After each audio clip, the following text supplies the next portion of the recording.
And let me tell you, as we promised yesterday, today's data, I'm thinking it's going to freak y'all out a bit. To the HPLS podcast. Live, relevant, and high performance information, conversations, and education weekly.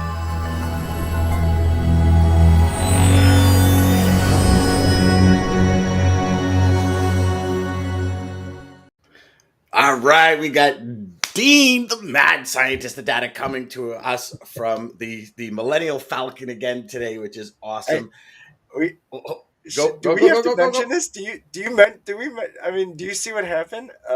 Chad took the spot. I think Chad took the spot.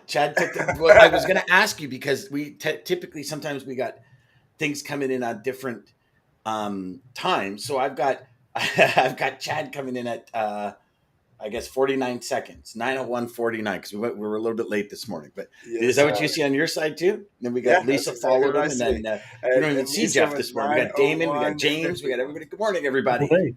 Good morning. Good morning, everybody. Thank you all for joining. Holy moly. Look at this. Everybody this morning. So we have Dean, some pretty I guess I'll kind of set it up for you to deliver the Grand Slam. How's that, brother? Yeah. So in the years that I've focused on data, focused on information in the industry, so probably call it the last kind of 10, 12 years, never have I heard of or seen what we're going to talk about today. And Dean, before you share it, have you ever seen anything like what's happening right now? Has it ever come across your plate at all? No, normally seasonality is a pretty strong, force in the produce market in particular, and dry van and flatbed in particular. You can never really bank on it, but seasonality's kind of been out the window for the last couple of years for lots of reasons. But I've not seen anything like what's happening right now. It's almost like there's this force that's trying to drag us back to seasonality. And it's dragging rates down and volumes back to normal seasonal levels in April. That's what it feels like. We'll have to see where this ends, but that's what it feels like right now. And some of the charts we'll look at tell us a little bit. Will blow your mind, for lack of a better term. Now, I haven't told DJ because I wanted, for a very specific reason, because I wanted to see DJ's reaction live, because we can't see some of the audience's reaction, but DJ, when you hear what Dean's about to drop. Listen, I will say I did see that. I did peek at the charts. Obviously, can't diagnose them like the mad scientist right here, but what I seen, I was a little bit scared. So I think I see what's going on. But yeah. All right. So let's drop the ball, Dean, because I think it's okay. I think it's going to blow people away. Yeah. So. Yeah. Obviously, as y'all could probably figure out, it's got something to do with produce, flatbed, this kind of thing. So, Dean, drop the first ball, and I'll pull up when you're ready. You let me know, and I'll pull up that first line graph. So, I need to set the stage a little bit, but I just connected the dots. I've just realized from Jeff Dickinson's picture, I'd never connected the name because I never looked at his picture, but he has some of the best takes on LinkedIn. I'm an avid fan of Jeff's work on LinkedIn. He has some awesome posts. But anyway, I digress. Shout out to Jeff. So as of this morning, spot rates are still sliding, right? So normally in April, we kind of look for this plateau, this bottoming out effect, and then produce season comes in and then it ramps up. So we're trying to tell a bit of a story around the data and or data, depending on where you live, or tomato. It's all good. Yeah, exactly. Data. I think we all say it differently anyways between the three of us. Some countries it's data if you're English, or data or data. So anyway. Data. As of this morning, these are pretty scary numbers. As of this morning, line haul rates in dry van are down 4.2 cents already in the first 3 days of this week. Refrigerated down 7.4. That's staggering. They've been dropping at about a clip of 7 cents a mile for the last 7 or 8 weeks. Flatbed reasonably flat, so it's holding its own. But reefer is kind of the alarming story. Its rates are literally cooling off very, very quickly. And what? No pun intended. No pun intending. And flatbed's flat. Flatbed's flat. Like, I call it as I see it. you've got to be able to tell a story around data, right? And some of it's, we've got to have some, got to add a lot of color to what we're talking about. But data tells an interesting story. And one of the things we've been looking at is colder weather. We've always talked about what's the weather, right, on this show. Weather's a very important indicator of seasonality, particularly in produce, as the ground warms and produce moves from south to north. So off to a colder start in Florida. We had the big truck show at 75 Chrome Shop in Wildwood last week. Couple of hundred trucks. Took the week off to get up to no good at the truck stop there. But essentially it tightened capacity because all these big, long-hooded Peterbilts and W9s were parked up partying. So capacity tightened, rates went up. So if you didn't know that there was a massive truck show on, you'd be trying to figure out why are rates going up. So that's sort of what's happening on that part of the country. But the bigger story, I think, is out on the West Coast, and it's a little bit alarming. We're not sure how this will pan out, but there's a couple of things going on, Dan, DJ, that are very important context. California's in the middle of a 22-year mega drought. The last 3 years have been really, really bad. Last year, they fallowed about 400,000 acres in California of land. So there's not enough water to even water the crops they've got, let alone plant new acreage. So, and then, of course, you've got the federal water people not allocating water, as we covered on a show a couple of weeks ago. It's a pretty big deal. And they're talking about this year being pretty bad. So now what happened last year, and again, I'm not sure this is climate change or this is just changing weather patterns because of La Nina effect, but last year's citrus, so let me back up. California produces about 60% of our annual fruit and veg truckload volume. That's a big number. That's a huge number. It's a huge number, right? And it's all year round. And it moves around different valleys and different timings, but it's a massive market for the rest of the country. So on so volumes are we've been worried about volumes being down. Last year, the citrus season, which is a huge part, we get, a lot of our citrus from Florida goes to juicing. A lot of our citrus from oranges from California goes to fresh oranges, right? Mandarins, tangerines, all those things. But last year, the season went much longer. It went as far as August, and a lot of the fruit stayed on the crop. So normally we would see citrus peaking December, January out of California. This year it was as late as February. Sorry, last year it was as late as February. This year it's even later. So the seasonality, the timing of the produce season is changing. And I'm not sure it's weather related. It could be drought related. It could be a combination of a lot of things. I still think demand is high. I still think there's demand for food services and produce. I don't see any sign that that's falling off. But if you throw up that first chart, Dan, this is the number of weekly truckloads, according to the USDA. The red line is the number of truckloads this year. And you can see going back to 2015, we're something like, for the month of April, we're off about 56% compared to the average of all of the previous Aprils. And you can see the seasonality, right? So you can see it normally picks up about now, and the truckload volumes sort of peak around July 4, and then they come off. And Jeff's saying Lake Mead Reservoir is crippling. Yeah, there you go. So I think this is an interesting thing for refrigerated carriers, because for me, this explains the dramatic slide in produce rates, reefer carriers. I mean, they are off 80 cents a mile year to date. So line haul refrigerated national average rates off 80 cents a mile since then. And if I could I can quote you one other statistic around this.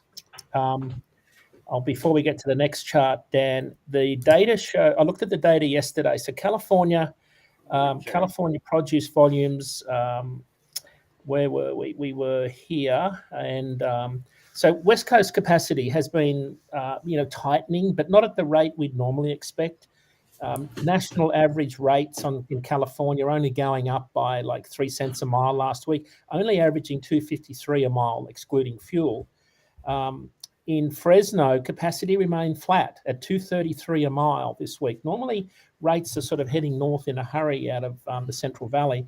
One of the lanes I watch is Fresno to Hunts Point, 3,000 miles, dominated by team drivers who are doing round trips each week out of Fresno to New York and even Boston.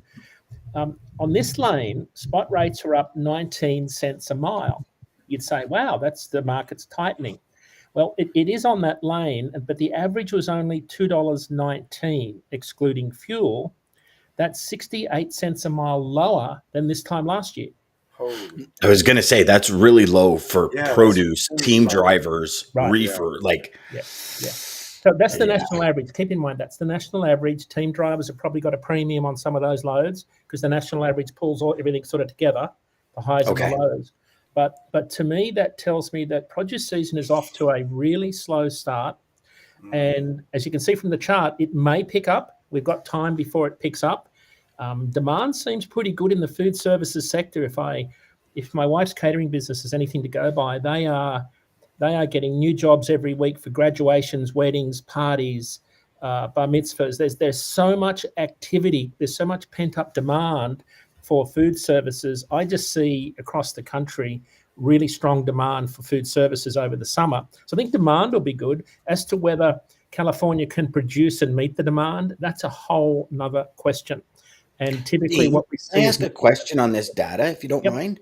Yep. So if I look at this, and for all of you watching on the podcast later, we've got a graph up that has 8 different colors. Yep. But 2019 is blue, 2020 is the green, 2021 is a dark blue, and 2022 is the red.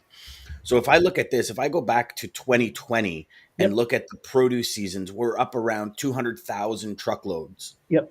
If I'm looking at that. And then to say where we are right now, we're at about 6,000 truckloads. Yep. So, I mean, that right there Jeez. is crazy. And then if we go back to 2021, that's that blue line right underneath the green line. So we're close to, in March, we would have been up around, call it 190,000 truckloads, where we were actually right at 5,000 truckloads. So, so it's a good point. Like year over year, it just seems this year seems to be the anomaly as opposed to maybe the last 2 years. Yeah. So this is the story, Dan, because the California Citrus Marketing Committee downgraded the navel orange crop by 20% from the last year. That's about 17,000 fewer truckloads. The mandarin crop will be down as much as 45% this year. That's 5,500 fewer truckloads. So that a lot of the crop yield forecasts are down now, but we've still got time to go. So it's not all doom and gloom. But I just want to sort of flag that rates are low year over year. They are trending up, but they're not trending up at anywhere near the rate we'd normally expect. Volumes are much lower. We're off to a slow start. Does it mean that the citrus season has been pushed later? So we're not seeing a spike in December, January. It'll come later this year. All these are things affect where you put your capacity and how you price different lanes. But typically, I think I'll wrap this up with typically from April through July 4, we see an upward inflection in spot rates in the order of 20 to 25 cents a mile. So dry van and reefer sort of spike around July 4, and then it falls away again to into the fall. So if we spike at that 20, 25 cents, we are still in the neighborhood of 40, 45 cents less than we were last year, because if we're already down kind of 69 cents or whatever you said. But here's the thing, Dan. I don't know that we'll see that material bump in rates this year. I don't know, because we're not seeing the volumes coming out of those same markets where those really long haul lanes have very lots of data in them. The rates typically aren't as high as some of the short haul lanes, but I just don't know that there's enough volume, because we've got a lot of capacity, got a lot of extra capacity this year, a lot of new entrants in the industry, a lot of trucks for the fewer loads. I think that's going to make things pretty tough this year. I don't know that we'll see the rise in spot rates that we typically do. It could just be a little bump. We'll have to wait and see. So now, Damon has a good question too, I think. Yes. Can we? And the answer is yes. And it's exactly what I was going to ask, is if the crops aren't coming from California, where are they going to come from? Yeah. Absolutely. Come from different areas. For example, mandarins come from Asia, ? So, and I guess that's the big question as a carrier, as a salesperson, as somebody who moves freight in multiple markets. Yep.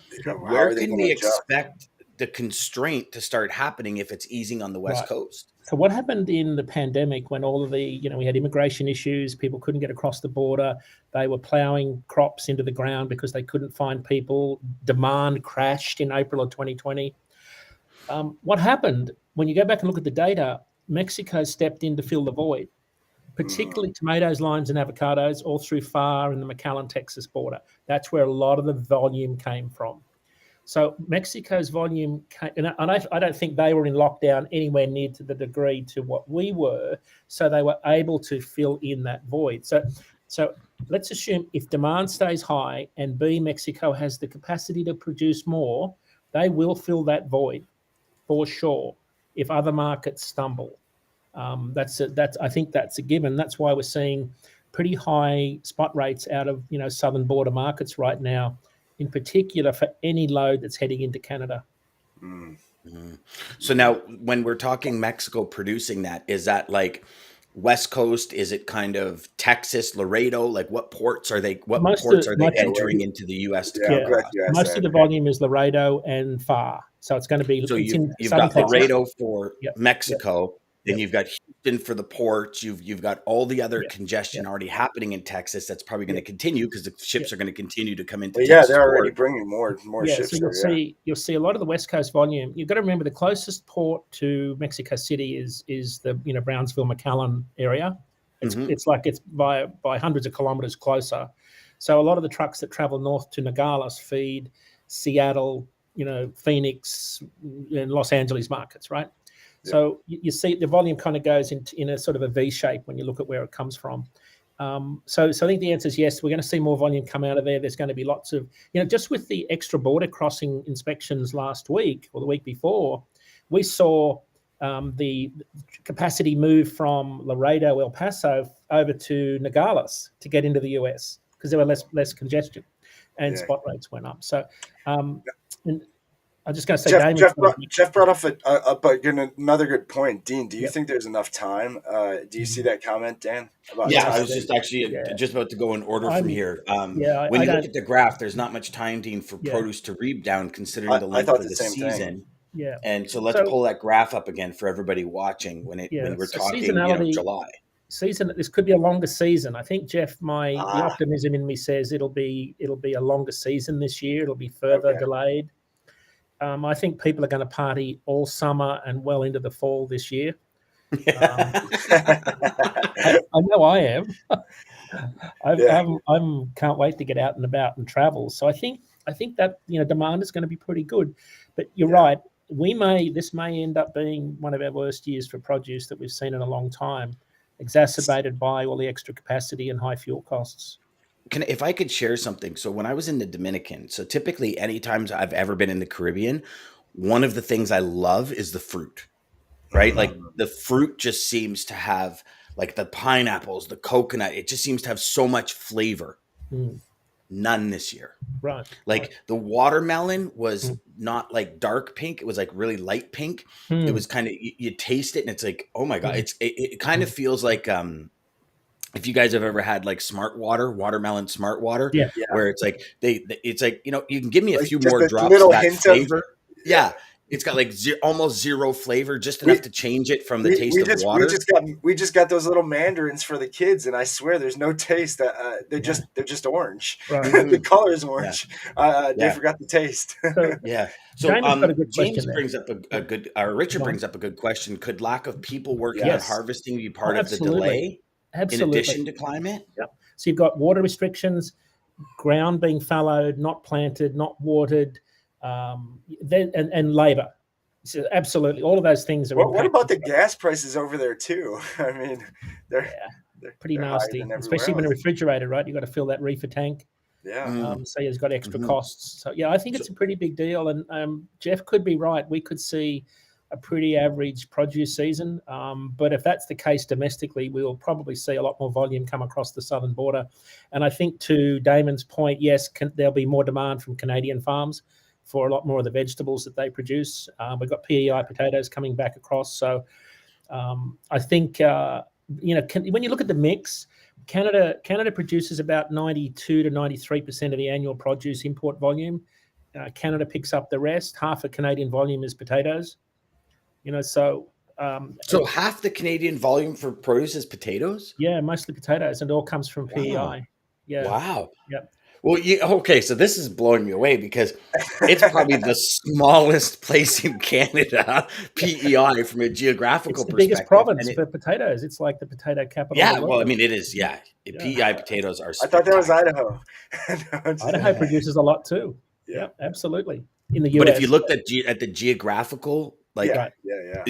the size of Idaho compared to PEI, Yeah. PEI could probably fit in a city in Idaho. Like, that's how small it is. Do you know what I'm saying? not talking about PEI. I haven't compared PEI total tonnage to Idaho. I suspect okay. Idaho's bigger, but in terms of the import volume into the US, and all of it comes through Halton and is it Woodstock, Maine?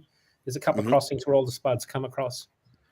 So, yeah, that's crazy. So, Kenneth is asking, how will this affect import rates in other ports? Do you think it'll have an impact on rates in other ports if more produce starts coming from overseas and stuff?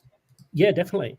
Provided they can produce it and they can get break bulk reefers at a decent price or containers at a decent price.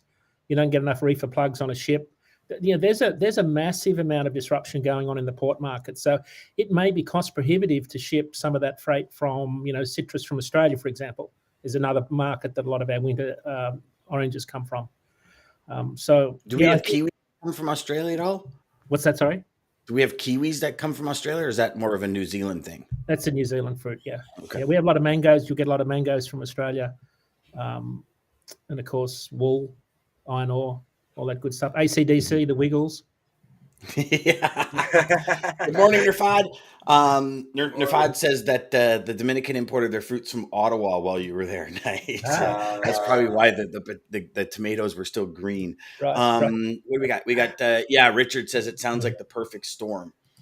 Damon actually says that Alberta has a short potato season as well. Huh. That's interesting. I think Lisa asks the $1 million question though. Where is Jeff? What do we do? What are some things we can do about these findings? Wow. It's a really good question. I'm kind of not into the, taking hot takes, but I think you got to watch the data weekly. So what I would say is don't assume seasonality will be as strong a force as it usually is. There's so much disruption in the market right now. We're about to see another massive storm of a level we've not seen before from the 400 plus ships sitting off Shanghai, who should all be on their way back to the US. So we're going to see a summer of disruption at port levels that's going to impact truckload capacity. What do we do with the data? I think we've got to be open and have all the data at our disposal, be very open and transparent with customers, because this is not, I don't know that you can forecast that far into the future at the moment, given all the supply chain disruptions, and say with confidence what rates are going to be. We just don't know. But I think you can start the preparation. If you're, for lack of a better term, even the data we share every Wednesday, if you just take this show, take the URL, send it to your customer and say, here's my perspective on it. If you watch that, this show and full reality, this show is miles ahead of every other media outlet right now when it comes to what we talk about and then what comes out in the news. But, if you look at the ships coming in from Shanghai, how many of them are going to go into Texas as opposed to LA or the West Coast?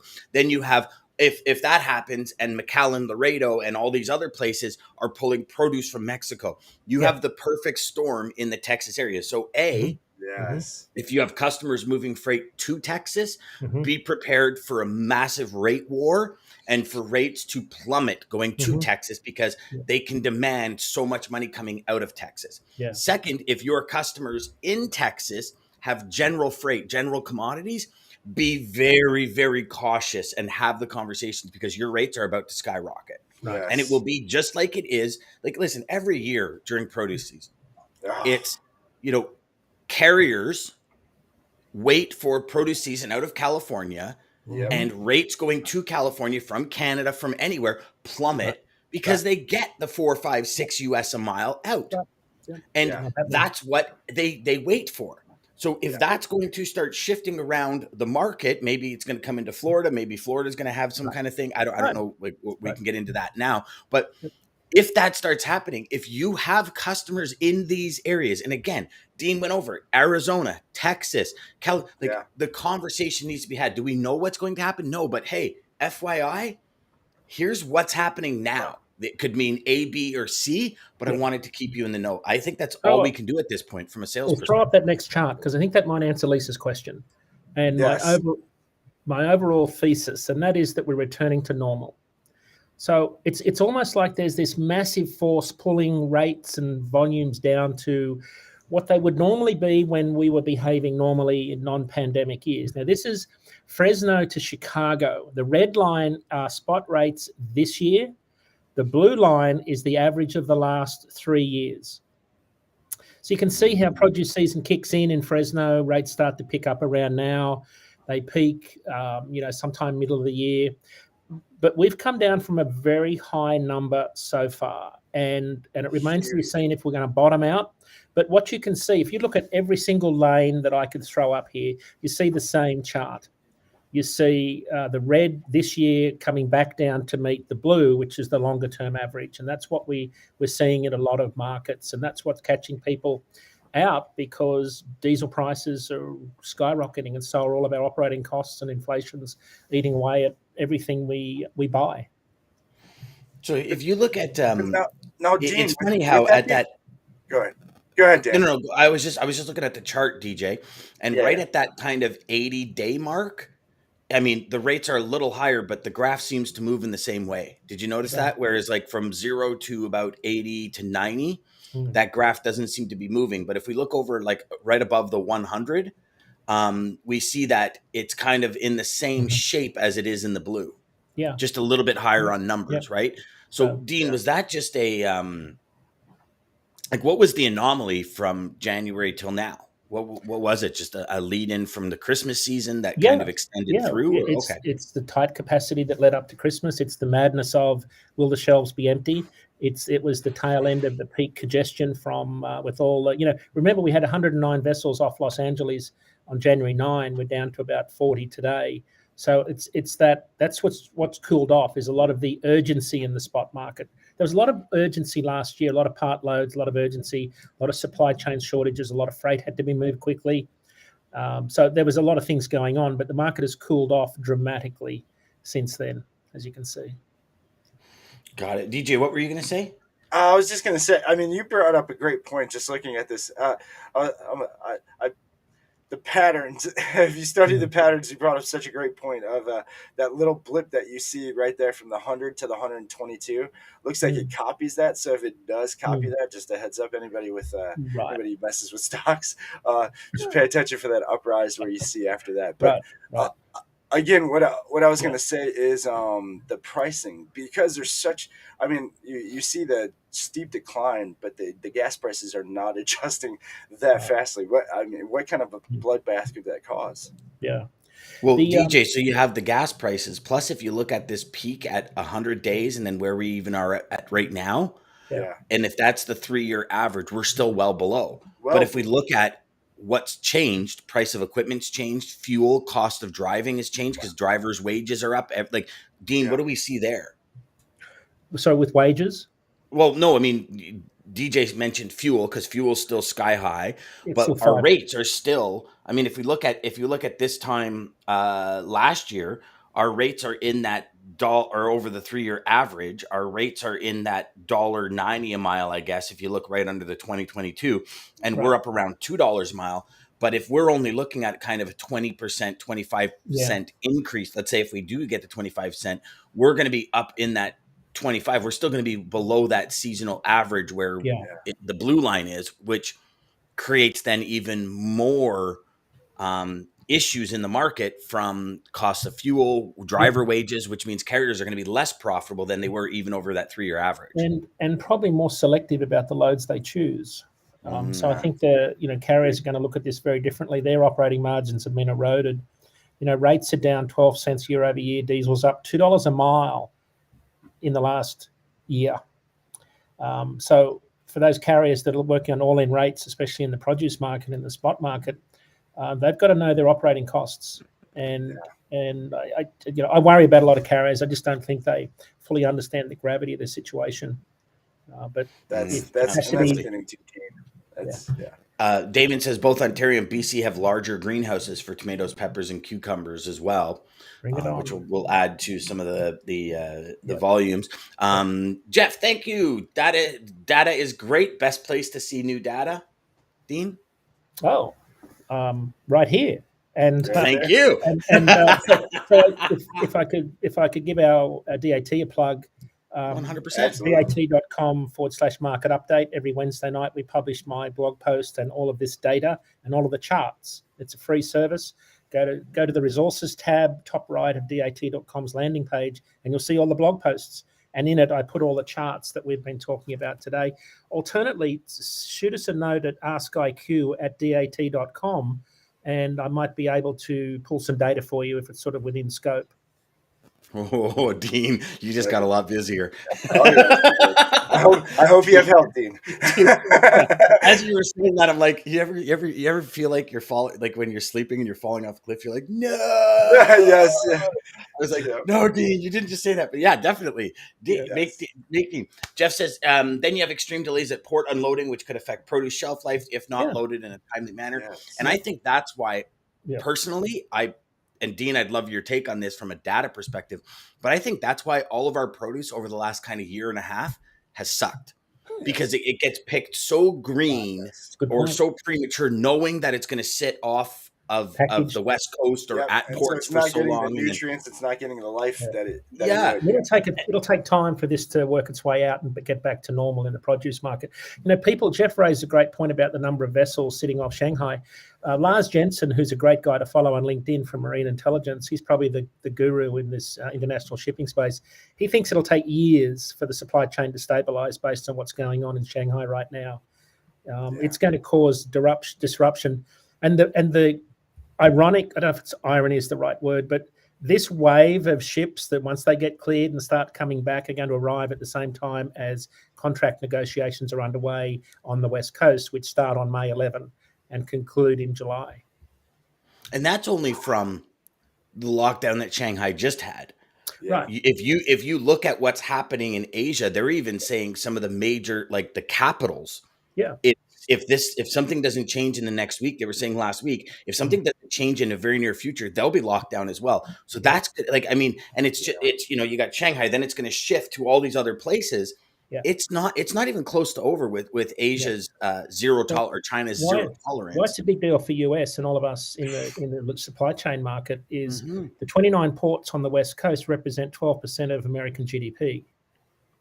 So that's what the labor talks are involved with, right? So if you're a shipper or an importer and you're looking for any port not named Long Beach and Los Angeles, that's why you got to watch the news, watch all this closely, look at stuff in real time, read everything, watch every show, and because this is going to change on a weekly basis. I think this is we're going to be week to week. We're going to see a lot of disruption, I think, in port markets over the rest of this year and into next year. I also think I don't even think we've seen the worst of it yet, because as things start. Dan, I'm glad you said that, because I think with what's going on and if I could, it's constantly it's a one step forward, two step back thing. And if I could use a Faulty Towers John Cleese quote, don't mention the war, but we won't mention the war. But that, if you haven't seen Faulty Towers, you need to see that episode to know what that reference means. But we haven't seen the full impact of things like neon gas shortage that's used in the lasers to make semiconductor chips, grain, wheat, all of that stuff, food prices, commodity prices. So there's a lot of disruption to come from the other side of the world, not just in Asia. We're a long way from being out of. And then God forbid something happen when it comes to, because they're now saying you got to be very careful about North Korea and everything, because they're watching, and China is watching what's happening with Russia and the Ukraine, and there could be things that start happening there. And I mean, it's unknown, right? But it's, I mean, it's crazy. And so Dean, let me ask you this: how long usually would we see, or from what you can see in the data or what you've seen, over time? So we have Russia invading Ukraine, stops all the grain produce and then everything, and then all the sanctions. How Mhm. long is that ripple, that rock that was thrown in the ocean on Mhm. that side of the world? How long till it hits us? Is it kind of like a 3 month period? Is it a 6 month? Oh, Is there any kind of I don't. thing we can expect, or what is that? I honestly don't know. I don't know because we don't have anything to go by. Yeah, this is more of an anomaly, There's so many people. right? There's so many people and farmers that have been displaced. Does it ever come back? Yeah. Hmm. I honestly don't know the answer to that. Well, and I then wonder there's if there was any. Dan, you brought up fertilizer, but then even from Russia and all of that, we have the fertilizer issue too. So that's Yeah. going to mess with. Well, I mean, and that's kind of why I'm thinking in that reference, right? Like, I'm wondering if we can find data somewhere, if there was ever a time where, like, call it grain, right, Mm, from Russia and the Ukraine, Yeah. out of the top 5 suppliers in the world, there are 2 of them. mm, And if we look at that, if there was ever a year where like a crop got destroyed or whatever, and what the right. timeline was for the impact in North America, I'd have to think multiple seasons. as soon Yeah. as soon as this Russia attacking Ukraine happened, Mhm. when I saw what Russia and the Ukraine exported, I went and got fertilizer. Like, Right. I went and got literally 2 years worth of fertilizer right away at like the local PV and stuff. Mm, And I'll tell you, I'm glad I did, because when mm. I was back there on Monday night, it was about 37% more, Hmm. just on rough math from what I calculated. Okay. And that's Scott's fertilizer. Like, it just skyrocketed. Hmm. So, already that's, and I mean, we talk obviously I know farms don't use the fertilizer we use in our houses, especially in No. Ontario, because of the laws and stuff. Like, we can't even use par 3 around here for weeds and stuff anymore. Like, we've got all sorts of rules and regulations, but it's amazing. It's that effect has already happened in the fertilizer. So it'd be interesting to see what happens in the wheat and the grain, because if you think about it, you have flour, cereal, like pasta, like everything, bread. Like, there's so many things that are made with these materials. And if we look at the materials and just some of the information we've collected over the last little while, and Dean, we talked about it on that show last week, but it was like, one of the largest paint manufacturers, they're scrambling left, right, and center. They can't even get dyes to get the colors of their paint. Like, it goes so far deep into the supply chain where things are shifting and moving. It just, it's insane. It really is. Like, I think it's unprecedented for what we're going through right now. And I think it's the beginning before like, I think it's going to get worse before it gets better. Yeah. In other words, and I know we've said this since pretty much 2020. It's like, at what point, you're right. When does a dead cat happen? Right? Like, when do we hit bottom and start coming?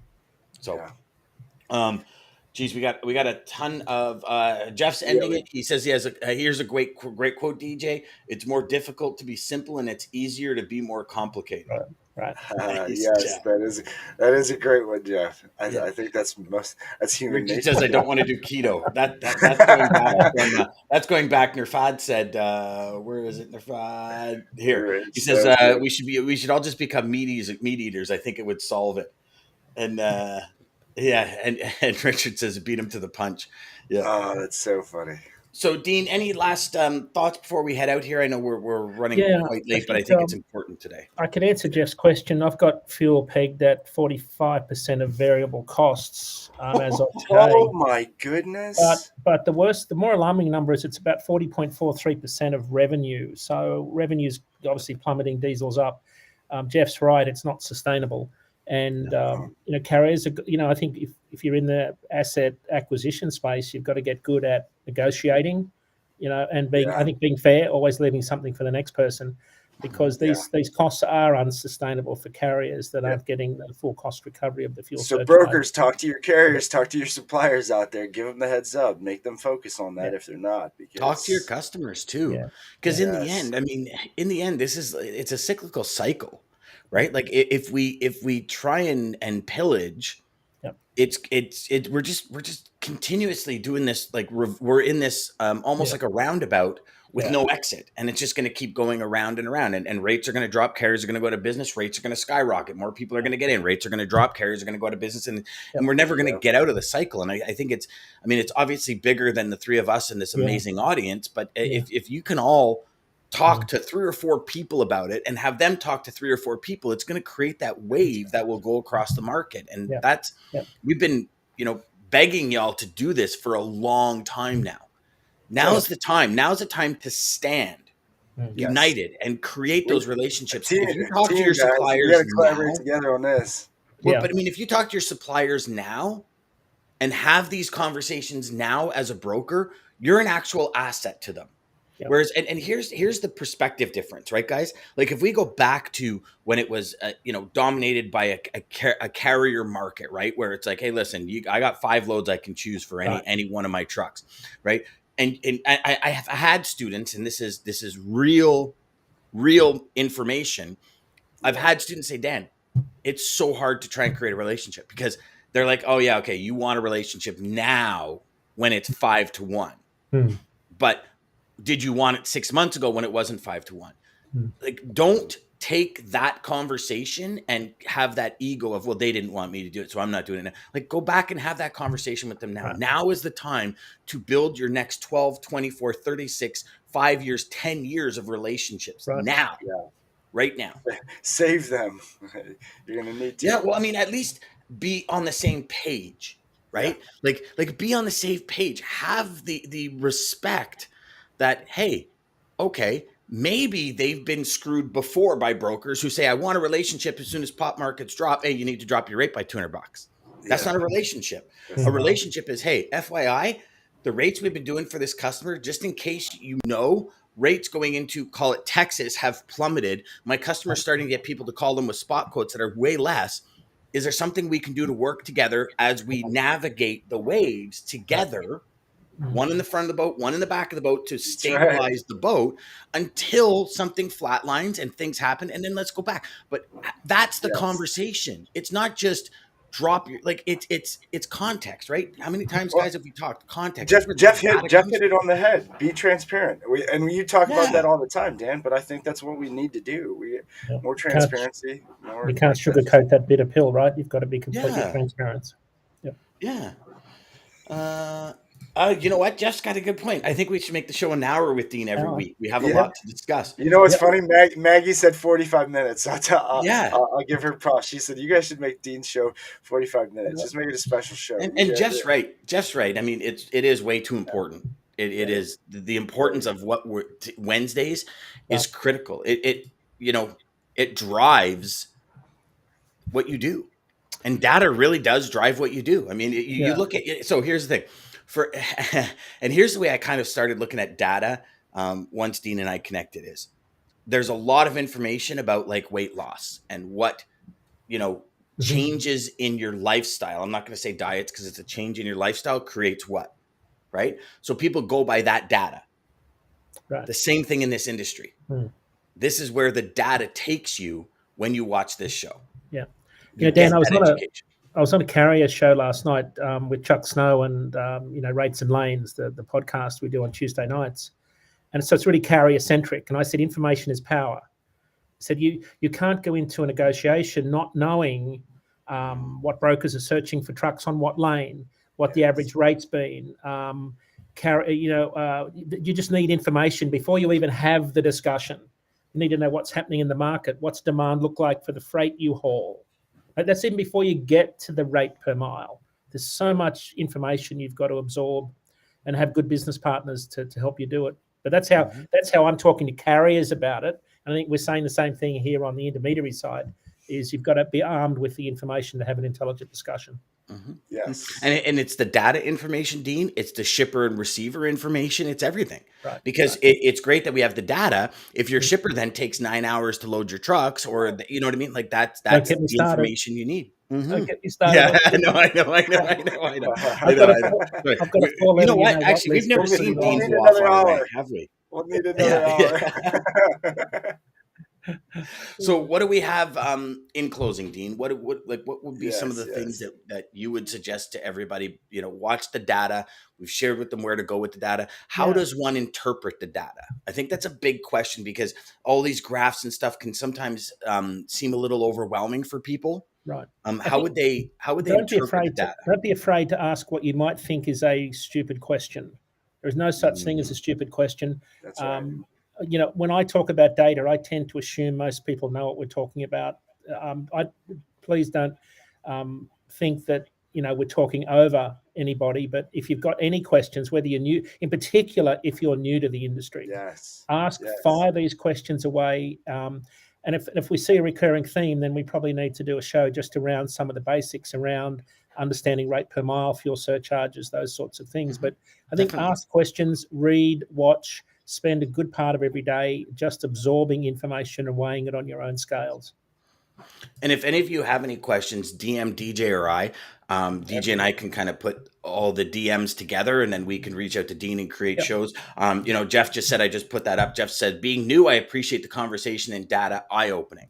Yeah. That's Thanks, the Jeff. gold. That's the gold. That's why we do what we do, because it is eye-opening. Yes. And we hope that it's changed your approach for today moving forward. And that's the big thing, right? Every show has a legacy. Every conversation has a legacy, because if that just and Jeff, if that just changed one way that you're going to sell or have the next conversation today, it was worth it. Yes. Thank you. Yeah. Jeff Dickinson says, data rich, information poor. We need to change it. Change this. It's there. Understand it. 100%. That's right. Hey, well, thank you guys. Thank you everybody for joining us. Dean, as always, I think we'll have to talk about this off, but maybe 45 minutes, an hour. I think we're at 46 now. So I'm open. We'll have to figure that out. Yeah. But thank you as always for joining us. Okay. The Mad Anytime, Scientist guys. Thank you. Logistics DAT data is right here. Every Wednesday, 9 a.m. to 9:30, Monday through Friday, 9 a.m. to 9:30. You want to start your day right with the information, motivated, ready to go. Start it right with us. Thank you to Damon, American Logistics, Chairman Trucking. Thank you to everybody for all your comments.